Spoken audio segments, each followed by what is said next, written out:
We are cooking one of my favorite dishes at camp, Fettuccine Alfredo on the Blackstone Griddle. Next, on Mission Off-Road. Start by boiling a box of fettuccine. I like to add salt and olive oil to the water. Don't overcook the noodles because you're going to continue to cook the noodles on the griddle with the sauce. So make sure you take them out while they're still al dente.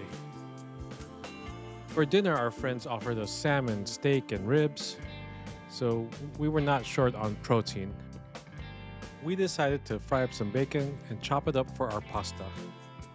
So on to the Alfredo sauce. At medium heat, I melt a stick of butter.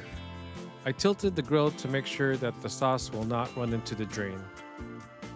Next, I throw in a lot of chopped garlic. I don't hold back, I love garlic. Here I'm sauteing the garlic in the butter. I want it to the point where the garlic is nice and tender, making sure not to crisp up anything. Here I'm throwing in the al dente fettuccine pasta.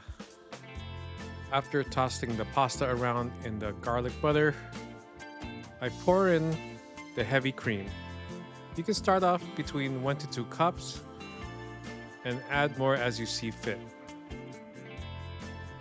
At this point, I'd make sure the griddle is on low because you want to reduce that sauce slowly. Now comes an important ingredient, shredded Parmesan. I got your basic shredded Parmesan from the grocery, but if you want to be hardcore, feel free to shred your own Parmesan. Keep mixing the pasta and the sauce. Feel free to add more cream or pasta water until you get the sauce to a consistency and texture you prefer. And don't forget to add black pepper to taste. And here's our beautiful plate of fettuccine alfredo, topped with parsley and bacon. I'm good. Thank you. All right, dude, that does taste good though. Also, I have some guys steak. You guys want some to add, maybe on the side of yours? Thank you. Okay. Oh, damn, it's pretty good. Yeah, dude, that's what I'm like.